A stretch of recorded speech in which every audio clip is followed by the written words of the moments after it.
You wake up on a perfectly ordinary Tuesday morning. The sun is filtering through the curtains. The birds are doing their thing outside.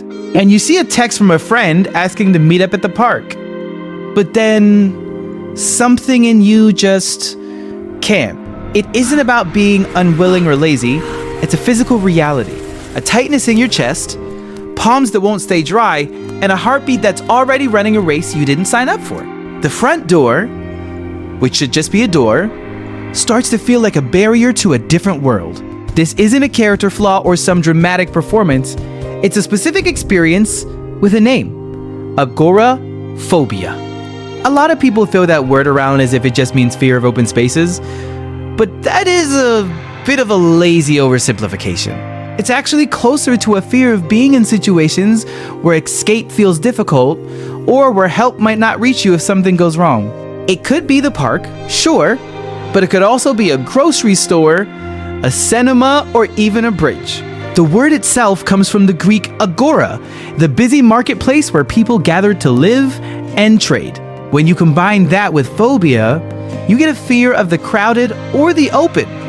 But it's really about the feeling of being trapped. What I find genuinely interesting about this is that your brain isn't actually broken or malfunctioning. It's actually doing the opposite. It's running an old, deeply embedded protection script that probably made sense at some point in our evolutionary history, even if it's totally miscalibrated for a trip to the supermarket. The alarm system is working. It's just firing at the wrong things. Think about a rabbit and its burrow. Inside the burrow, everything is safe, predictable, and every corner is known. Outside is the open field where a fox could jump out from anywhere. For someone dealing with this, home becomes the burrow, and the entire outside world starts to feel like that exposed, dangerous field. Deep in your brain, the amygdala acts like a smoke detector. Its job is to flag danger and trigger that fight or flight response. Heart rate climbs, digestion shuts down, and your body focuses entirely on surviving the next few minutes. This system is ancient. For most of human history, it worked brilliantly to keep us from being eaten. The problem isn't the alarm itself. It's that the brain has formed a conditioned fear response, creating a powerful association between a place in danger long after any actual threat has vanished. It's a learning pattern. The brain doing exactly what brains do, trying to protect you.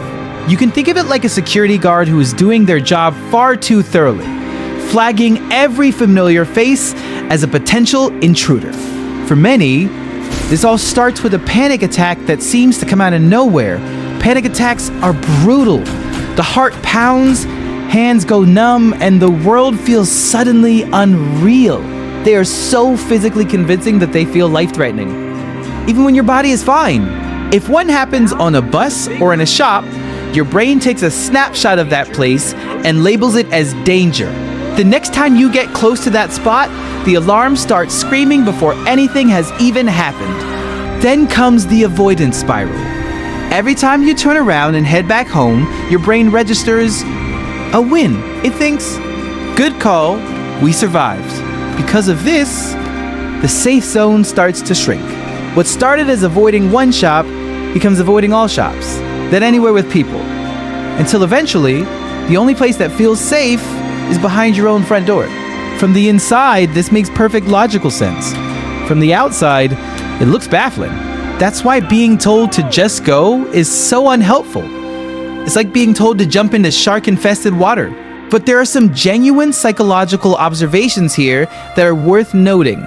People with high anxiety often score higher on sensory processing sensitivity. They notice things. They catch a shift in someone's tone or an odd atmosphere that others might miss. This heightened awareness probably had real evolutionary value. There's also an internal richness to consider. When the outside world feels hostile, many people turn inward and build incredibly vivid, detailed inner worlds. History is full of writers and artists who likely share these same tendencies. Getting through a day when your own brain tells you the world is an enemy requires an endurance that most people never have to exercise. And it's a form of strength, even if it feels like the opposite. Recovery is possible, and the evidence is solid. Cognitive behavioral therapy, CBT, is the gold standard here. It isn't about forced positive thinking, but about testing the brain's beliefs against reality. You gather actual evidence that contradicts what the alarm system thinks it knows. Exposure therapy often plays a part, starting very small, standing by the door, then stepping outside for 30 seconds. You only move forward when the previous step feels manageable. The goal is to accumulate proof. I was here, I felt uncomfortable, and I was okay.